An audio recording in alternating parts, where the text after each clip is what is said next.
The modern conservative movement really escalated after the contributions of two people in particular, Barry Goldwater and Ronald Reagan. They took the idea of conservatism, developed it just beyond opposition against the New Deal, and built a strong ideological foundation that would rally millions of people for decades. In the early 1960s, conservatives were thought of as lesser than Democrats. They never won an office, and they had no hope of winning in local elections. Throughout the period 1940 to 1968, the Democratic Party won 7 out of 9 presidential elections.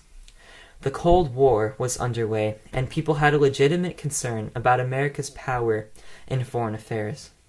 Similarly, Americans were tired of the government's morally controversial policies, and they wanted to revitalize Christianity and morality to combat the sexual. Barry Goldwater appealed to the people by incorporating ideas of conservative branches that coalesced their ideas with those of the New Deal into a new take on conservatism that did two things. One, dealt with foreign matters more aggressively than previous politicians, especially by taking a strong stance against Russia in the Cold War.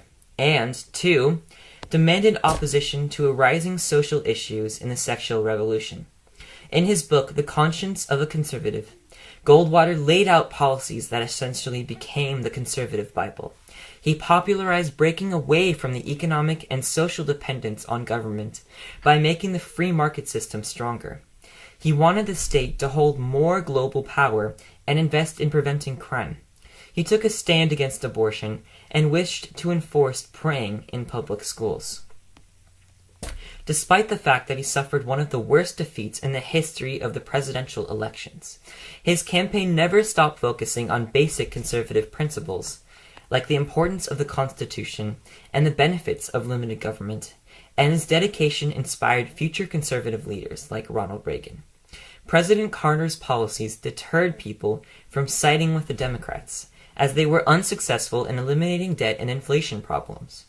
Carter believed the money and programs of the federal government could address America's problems, but many Americans lost faith in his ideas when the U.S. economy hit a deep economic recession.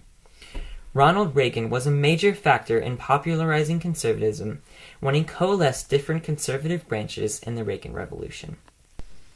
When elected, he implemented many new conservative policies as president. For example, he implemented the Economic Recovery Tax Act of 1981, which reduced personal income taxes and taxes on businesses, helping them to keep more of their profits. He cut tax rates from 70% to 50% and then to 28% for the wealthiest classes. However, he made cuts in tax exemptions, which allowed the government to still collect money. The GDP increased by 8% on average. Inflation decreased from 12.4% to 4.4%. His policies created 18 million new jobs. Unfortunately, he made negative economic impacts. The federal budget deficit increased from $78 to $152 billion, and income inequality continued to worsen. The top 10% owned 40% of the wealth. Socially, conservatives helped to create the National Right to Life Committee, which fought against the policies that resulted from Roe v. Wade. Reagan led pro-life conservatives in demanding protection of a fetus's right to live. Also, Reagan led to the demise of the Soviet Union and helped to bring about a fall in communism globally during his time as president. The coalition of conservatives that Goldwater created divided into many different branches of conservatism.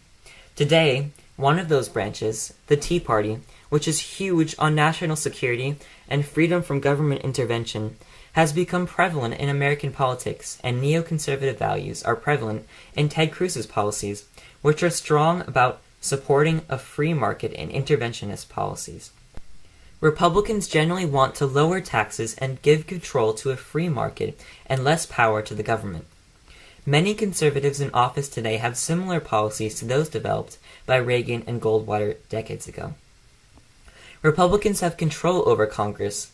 However, Donald Trump, the presumptive Republican nominee, has branched away from typical conservative values, incorporating some democratic principles into his generally Republican stance. The rise of conservatism only occurred due to Goldwater's coalition of different The rise of conservatism only occurred due to Goldwater's coalition of different conservative ideas and Reagan's popularization of conservative ideals. Conservatives created economic reforms that ultimately increased the GDP during Reagan's presidency and social reforms that fought against Roe v. Wade and led to the fall in communism. Thank you.